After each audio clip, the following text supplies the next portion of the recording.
The Specialized Stumpjumper 15, we're going to run through some tech specs and explain the differences between the previous generation and this generation and why the hell you should buy this bike.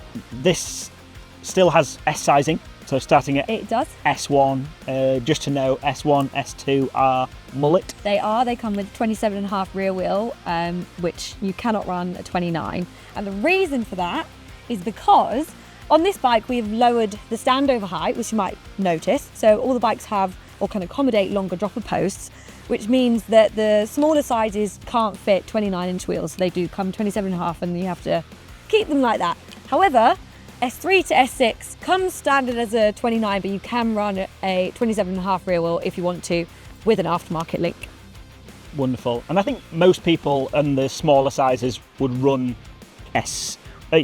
would run S1, S2, but most people on those S1, S2 size would run mullet anyway, and it kind of rides better. Oh, definitely. It's not, it doesn't really. Those bikes are designed for mullet to work better for them. Yeah. So geometry on this is still, industry-leading adjustability, and that kind of carries over onto the 15, which is adjustable head angle. So it comes standard as a 64.5 degree, but you can get it to 65.5 or 63, so whichever setting you would prefer.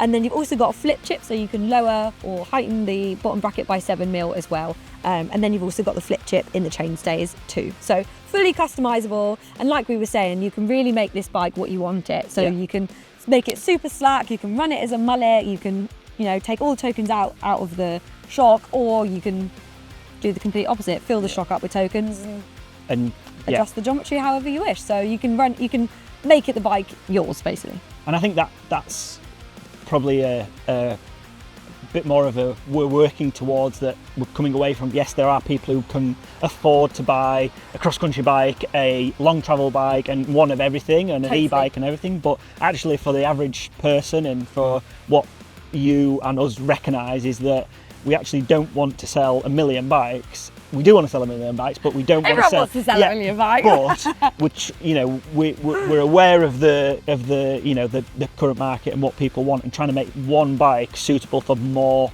uses. Definitely, yeah, and I think that's the point. Like you said it earlier, we've amalgamated the two, the Stumpjumper and the Stumpjumper EVO. And although this bike is more EVO than it is Stumpjumper of old, you can make it into something more XC if you wish to, or you can make it something more capable and more extreme if you wish to do that. So there are so many options.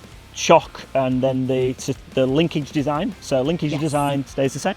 It does stay the same, so it stays as a standard FSR. We tested many options, but actually ended up coming back to this because it worked the best for us and for the bike.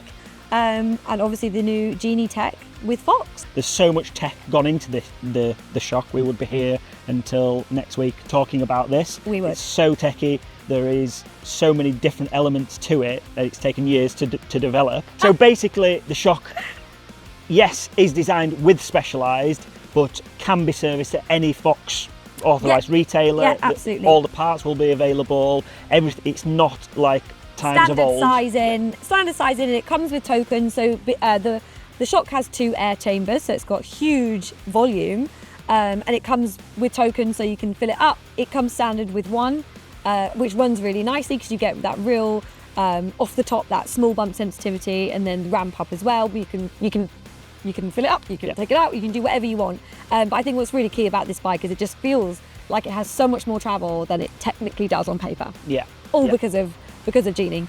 And then we've got, as Specialized customers will know, the swap tool. Yeah. As what comes on most Specialized bikes now. We do. That comes on this model. And not forgetting the all-new swap door, which did come on the Epic 8 and Epic 8 EVO. We've got a full new door and lock system here, and then obviously just comes with your standard swap bag, pencil case. What did you just call Fill it up with sausages. You're a swap bag. How dare you? How rude.